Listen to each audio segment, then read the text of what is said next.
The, I think Professor Shipriya Mukherjee is from Jadavpur University, and he has a lot of experience with different, you can say, soil characteristics aspects he has looked at from research perspective. So I would like to invite him for this theme. Topic is study on improvement of CBR characteristics of soil subgrade. So kindly share your presentation and enlighten us with your work. Thank you. So I am presenting. So very good afternoon. So I am starting my lecture. This is on soil behavior and characterization, a study of improvement of severe characteristics of soil substrate. Now, this is the overview of the presentation. So, first of all, the introduction. Now, soil behavior is complex due to the fact that soil is a three-phase system and it consists of soil, water, and air. Further, its behavior depends on the age of deposition and its geological history and stress history. In respect of geotechnical engineering, soil characterization involves finding grain size and aquifer limits, that is index properties, to understand its contents of sand, silt, and clay size particles and plasticity, as these basic factors determine the behavior of soil in the field. Then comes shear strength and compressibility. Shear strength indicates the endurance of stress of the soil, and compressibility is important, particularly in case of clay soil, uh, which is which becomes important at the time of consolidation when the soil is undergoing consolidation. Now, when soil is required as a material, say for construction of a subgrade or an embankment, then the compaction properties are to be considered. So naturally OMC and MDD, and that is for the standard fructal compaction or modified fructal compaction as may be the case.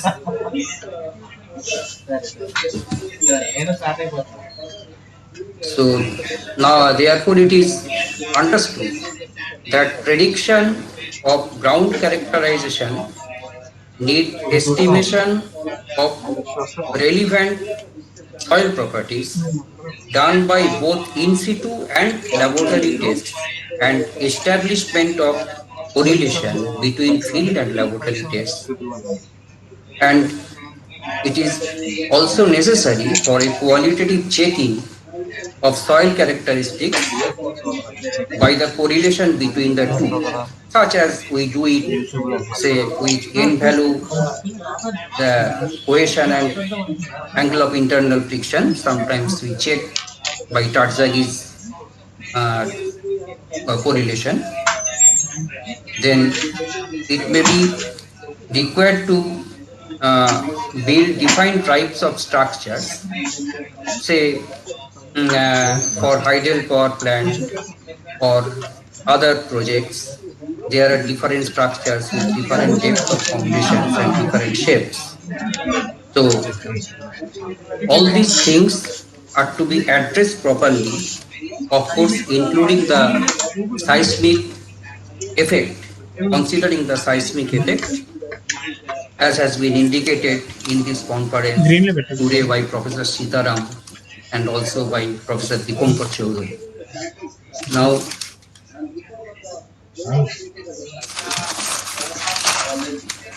in order to study the feasibility and proper planning of a project, along with topographical surveying,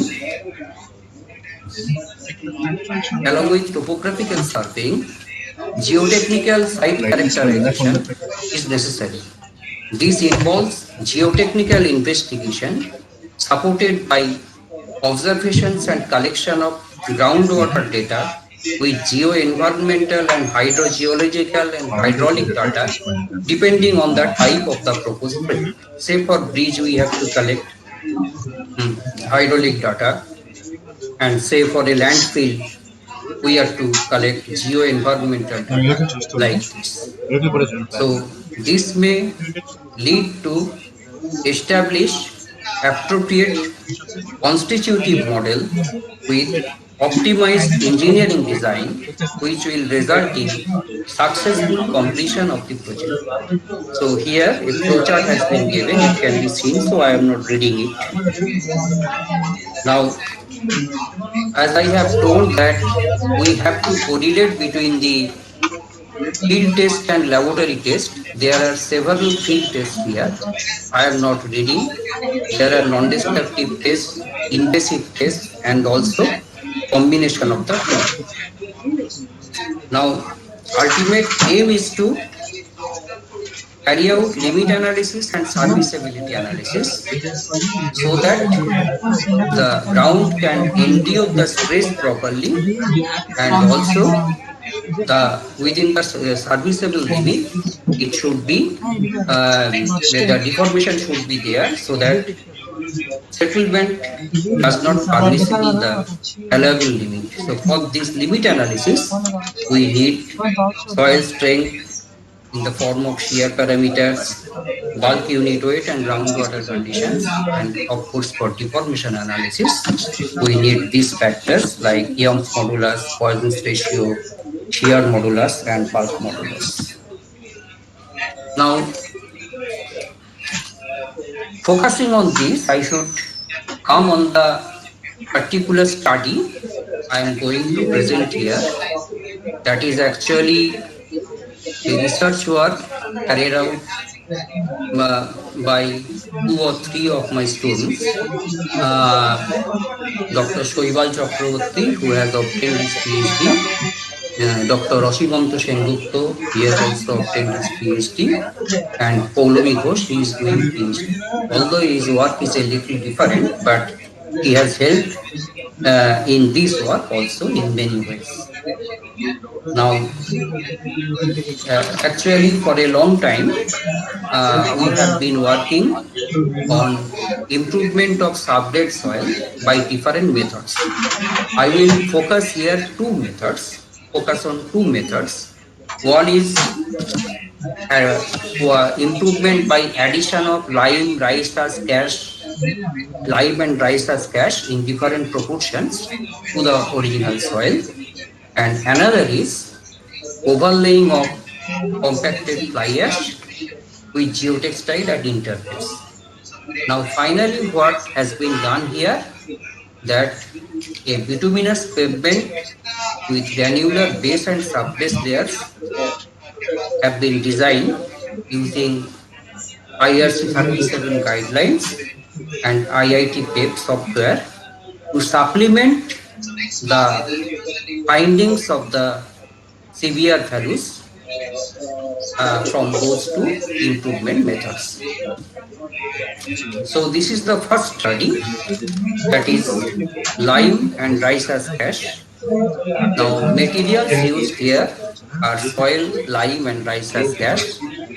The properties here, I am not reading it out, but it is actually given here. The properties of soil as we obtain are this. Now properties of RHA, this is also given here, and then comes the number of mixes. Actually, considering soil lime mixes and soil RHA mixes, we have taken, and soil lime RHA mixes, we have taken total number of 30 mixes here. So naturally, what tests have been done, that is LLPL, that is for identification, and then standard total compaction test, and then CBR test at OMC. So here actually let us go to the cards directly, because I have made already late. So uh, what is there? This is the curve for liquid lipid versus percentage of lime for different percentage of RHA. So observations are this: when only lime is added, LL decreases with increasing lime percentage. When only RHA is added, LL increases slightly with increasing RHA percentage. And when lime and RHA are added in combination, then LL decreases with lime percentage for a given RHA percentage. Then variation of plastic limit here with same percentage of lime for different percentage of RHA. It is seen that when RHA is added, PL increases with increasing RHA percentage. When lime and RHA are added in combination, PL increases up to 6% of lime content, that is here, for a given RHA percentage, beyond which more or less it is becoming constant or slightly decreasing trend. Then comes plasticity index.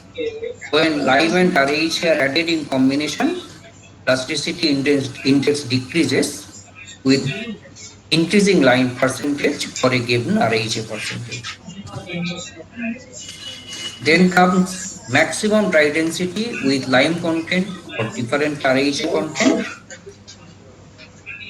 So curve of MDD versus lime percentage, as we see, when only lime is added, MDD decreases with increasing lime percentage. When only RHA is added, MDD decreases with increasing RHA percentage. When lime and RHA are added in combination, MDD decreases with lime percentage for a given RHA percentage. This is clear from the figure. These are the observations. Now, then optimum moisture content versus percentage of lime. Now, when lime and RHA are added in combination, OMC increases considerably up to 6%, that is here. And then for a given RHA percentage, and a decreasing trend occurs then beyond 8% lime content. That is here, from 8% it is decreasing. Now comes unsoaked severe. So when lime and RHA are added in combination, unsoaked severe increases considerably up to 6% of lime, that is here, and then it is falling down. Now this is soaked severe. Now when lime and RHA are added in combination, soaked severe increases up to 6% of lime content for a given RHA, and then it decreases. Now the maximum severe with what we have worked, that occurs at with a value of 29.82%, that is obtained for 6% lime and 6% RHA combination under soaked condition. Then some statistical analysis has been done, and by multiple linear regression method, severe value, both soaked and unsoaked, has been obtained in terms of LLP, LPI, MDD, OMC. Now the second study, that is improvement of soil sublet overlaid by compacted fly ash and geotextile at interface. Now here also the material used are soil, fly ash and geotextile. So properties of soil are given here. Next comes the composition of fly ash. Next comes the properties of fly ash. Next is the properties of geotextile. Now comes the test program. Actually what we have done in the severe mode, which is 126 or 27 millimeter height.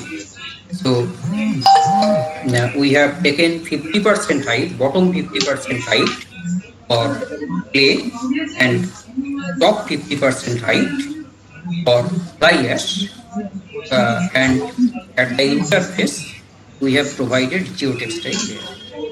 So thickness ratio, that is actually fly ash height by soil height, that is 1 is to 1, because both are same. Now, molding water content for standard Proctor energy, it is starting from OMC.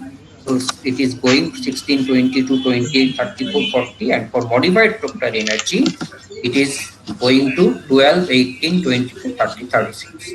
But it is to be noted that molding water content of fly ash has been kept at 41%.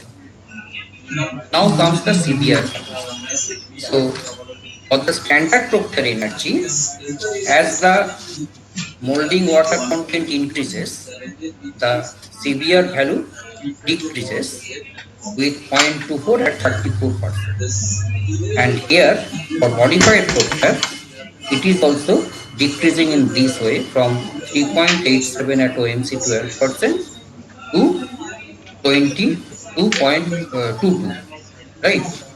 So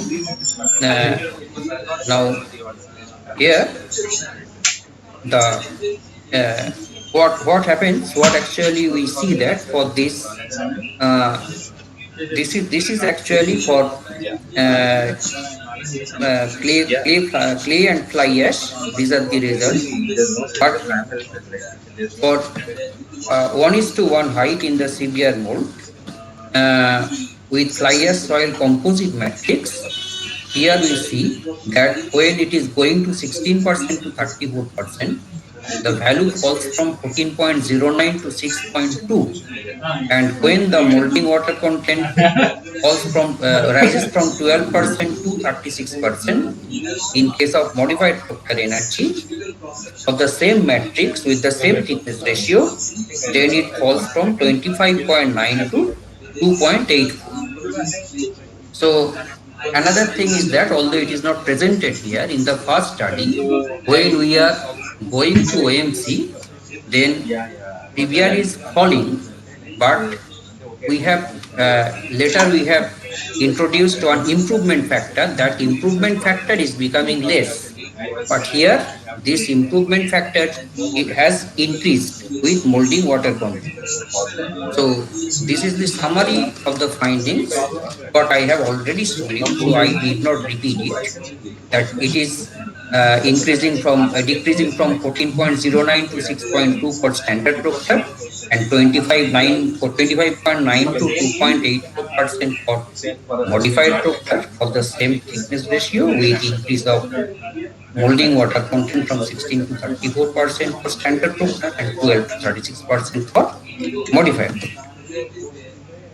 And with compaction energy, the CBR value at OMC increases from 14.09 to 25.9. Now comes this improvement factor, which is actually CBR value of the matrix, ratio of CBR value of the matrix to CBR value of the original soil. From the graph, it is seen that beyond the OMC, it is gradually increasing. So therefore, we got some idea that at higher water content, this improvement may give some useful result. So, and for the first improvement,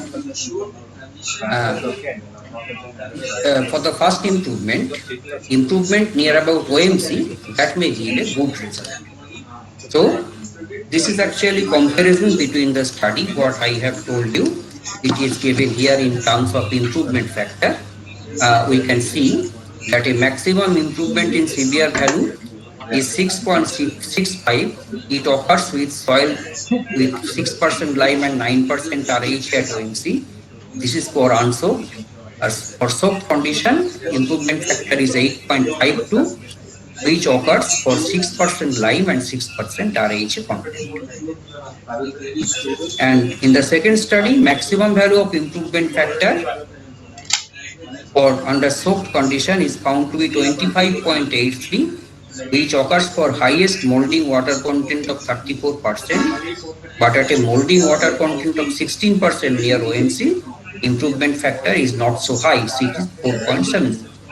So with this idea, actually, we wanted to think like that the method of improvement of soil substrate overlaid by compacted fly ash and geotextile at interface should prove to be better means of enhancing the soil character at high water contents. But first method of soil improvement with live and RHA actually is a better result at or near OMC. So with this idea, we wanted to supplement this by a pavement design with guidelines of IRC 37 2018 and IIT PEP software. So for that, actually, we have taken some design parameters, considered some design parameters given here, that is 4-lane divided carriageway, initial traffic in the year of completion of construction 5,000 CBVD commercial vehicles per day, traffic growth rate per annum that is 6%, design life 20 years, vehicle damage factor 5.2, same for both directions. Now from the formula of IRC 37, we have found out the n value, that is it comes to 131 MSA, putting all the values over here. Now since it is more than 50 MSA, so SMA, that is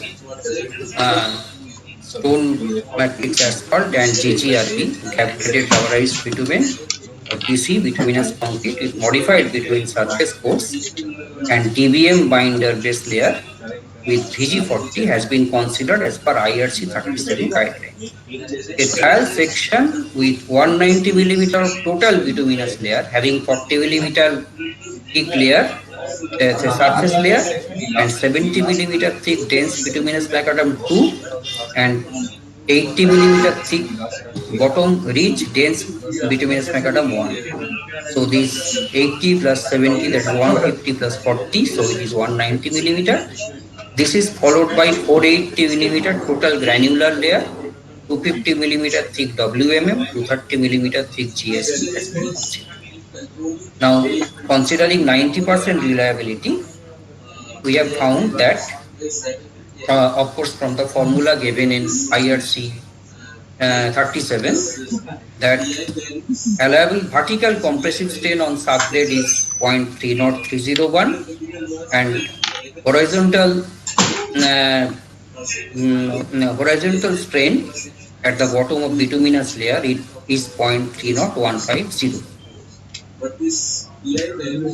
So with this, we have solved actually 4 problems. That is soil 1, the first case, original soil. Then soil 1 plus 6% line, 6% RHA. The severe values, as we have seen, they have been indicated here. And soil 2, that is untreated soil, it was 0.24 at the highest water content, 34 or 36%. And when under that condition, it is overlaid, then overlaid by fly ash with geotextile at interface, then it comes to 6.2. And then again from the formula of IRC 37, we have found out resilient modulus of subgrade as these values and resilient modulus of granular layer as these values. So then we have analyzed it with values given in IRC 37, that is Poisson's ratio of 0.35 and single wheel load of 20,000 Newton and tire pressure of 0.56 MT. So the obtained values of critical strengths, I have already told you that by formula they comes to this. So this is a typical input window of IIT PEV analysis. This is a typical output window of IIT PEV analysis. Now what are the results? The results have been shown here. So for the first soil, if we look at, so the stress that is developed as obtained by IIT PEV, so that is greater than the stress allowable stress. This is the horizontal vertical, not stress, it is actually strain. I'm sorry. it is vertical strain, vertical compressive strain, and this is horizontal tensile strain at the bottom of bituminous layer. So this is also becoming greater than the mm, alluvial. So this soil is totally failing. Similarly, soil 2, original soil 2, that is also failing because the stress obtained is greater than uh, the strain obtained are greater. And here, when we are improving it, that is soil number 2, improved with case 1, that is addition of lime and RHA, then actually we are seeing that this is within the limits.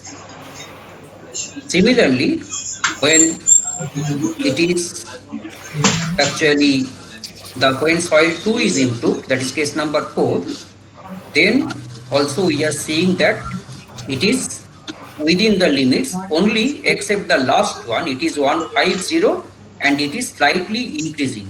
Now, if we just could take a little lower moisture content, it would have been within the range, and it is almost within the range. So this is the results of the IIT PEP. This is written here actually what I have already told you. So I don't need to read it. Now the conclusions of the entire study is that soil characterization and in situ test interpretation have been evolving from basic empirical recommendation to a more advanced area which requires a thorough knowledge of material behavior. In general, cross-correlation of measurements from different tests is recommended to understand the complex in situ behavior. Now, upon comparing the severe characteristics of soil lime RHA matrix method and soil geotextile fly ash matrix method of subgrade improvement, it has been observed that under unsoaked condition, a maximum improvement of severe value by a factor of 6.65 occurs when soil is mixed with 6% lime and 9% RHA content at OMC. And this becomes 8.52 under soaked condition when 6% lime and 6% RHA are mixed. In case of soil geotextile fly ash matrix method of subgrade improvement, the maximum value of improvement factor under soaked condition is 25.83, which occurs for highest molding water content of 34%, irrespective of compaction energy. But at a molding water content of 16% near OMC, the improvement factor is 4.77, it is falling. So method of improvement of soil subgrade overlaid by compacted fly ash and geotextile at interface proves to be a better means of enhancing the soil character at higher water contents. But the method of soil improvement by addition of lime RHA somewhat yields a better result near OMC. So the IIT PAVE analysis also supplements the same thing, and uh, as we see that this 6% lime and 6% RHA content mixed with the soil at OMC under soaked condition yields an effective level of subgrade improvement as obtained. Critical strains are well within the permissible limit of the trial pavement section. Also, soil geotextile fly ash matrix method of subgrade improvement may prove to be adequate for severe values measured at lower molding water content less than 34% under soaked conditions. Now, these are the references of the work. Thank you very much for your patient hearing.